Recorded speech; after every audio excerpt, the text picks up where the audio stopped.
जय माता दी दोस्तों, मेरी नई वीडियोस के लिए मेरा चैनल सब्सक्राइब कीजिए और बेल आइकन पे क्लिक कीजिए ताकि आपको मेरी नई वीडियोस के नोटिफिकेशन मिल सकें। जय माता दी दोस्तों, मैं आपका इंजीनियर शर्मा एक बार फिर आपके लिए अपनी नई वीडियो लेकर आया हूँ। मेरी इस नई वीडियो में मैं आपको आत्मा को कैसे बुलाते हैं उन प्रयोगों के बारे में बताऊंगा। तो चलिए अब हम डिटेल पर आते हैं।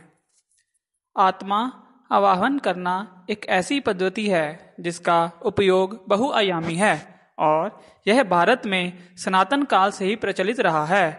आत्माओं का आवाहन उनके द्वारा सामयिक अथवा किसी समय विशेष की घटना जानने के लिए, किसी व्यक्ति विशेष के साथ हुई दुर्घटना जानने के लिए, पितरों आदि की स्थिति जानने के लिए, किसी व्यक्ति की समस्या को जानने के लिए और किसी छुपे या रखे हुए वस्तु के बारे में जानने के लिए प्रयोग करते हैं। किसी समस्या विशेष पर मार्गदर्शन के लिए अथवा किसी विषय के ज्ञान के लिए इसका उपयोग किया जाता है। आत्माएं तो व्यक्ति की सहायता भी करती हैं अथवा किसी का कार्य तक पूर्ण करती हैं, पर यहाँ सामान्य तौर पर आत्माओं को बुलाकर उनसे कोई जानकारी लेने की विधियों तक हम खुद को सीमित रखते हैं, क्योंकि ये विषय बहुत ही बड़ा और असीमित है। आत्मा आवाहन की कई विधियां भारत में प्रचलित हैं। ऑटोमेटिक राइटिंग, ऑटोमेटिक टाइपिंग, बालक के द्वारा, यंत्र द्वारा, प्लेन चिट द्वारा तथा आत्मरतन के द्वारा आदि। आज के क्रम में मैं आपको ऑटोमेटिक राइटिंग और ऑटोमेटिक टाइपिंग को जानने का प्रयत्न करता हूँ कि ये कैसे कार्य करती हैं और इनमें क्या पद्धति अपनाई जाती है।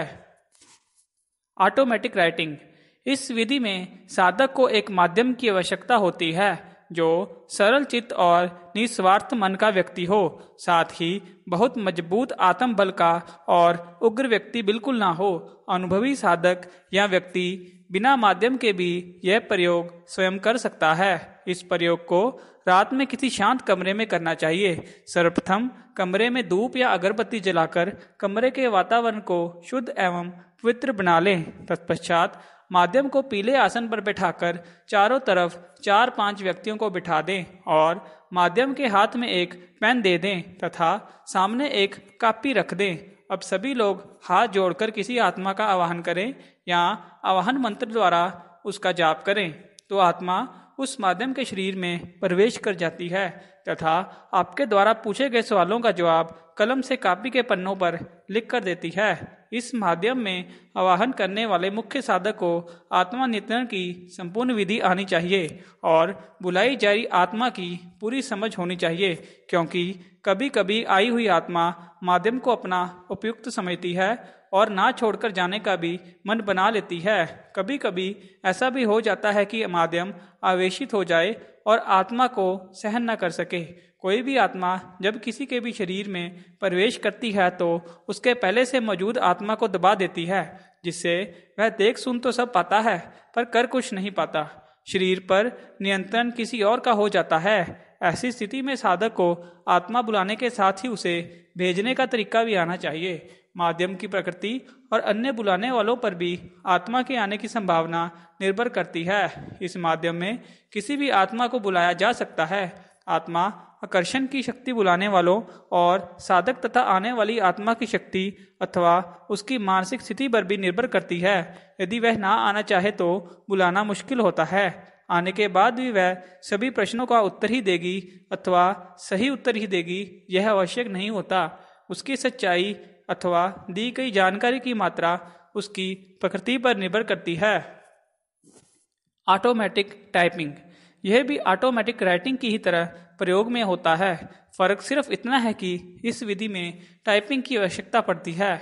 इस प्रयोग में माध्यम को टाइपराइटर के सामने बिठाकर उपरोक्त विधि के अनुसार आत्मा का आवाहन किया जाता है। तब आत्मा आकर टाइपराइटर के जरिए साधक द्वारा पूछे गए सवालों का जवाब देती है। माध्यम टाइपिंग जानता हो आवश्यक नहीं, पर आत्मा टाइपिंग जानती हो तो अच्छा रहता है, क्योंकि माध्यम लगभग बेसुध सा होता है, उसकी क्रिया पूर्ण रूप से उसके नियंत्रण में नहीं होती। यह भी माध्यम सरल और सात्विक होना चाहिए। यह पद्धति अधिकतर विषयों में प्रयोग होती रही है और भारत में इसका कम ही प्रयोग होता है। यहाँ पर मूल तांत्रिक सीधे किसी में आत्मा को बुलाकर उसे बुलवाने का ही अधिकतर प्रयास करते हैं। कुछ परामाणु वैज्ञानिक के जानकार अथवा प्रालौकिक साधक इस पद्धति का उपयोग अवश्य करते हैं। यह राइटिंग से भी सरल होता है क्योंकि उंगलियां रखना लिखने से अधिक आसान होता है और उत्तर की भाषा भी इसमें समझ आ जाती है। मेरी ये वीडियो आपको कैसी लगी आप मुझे कमेंट्स में बता सकते हैं। मेरी नई नई वीडियोस के लिए मेरा चैनल सब्सक्राइब कीजिए। धन्यवाद।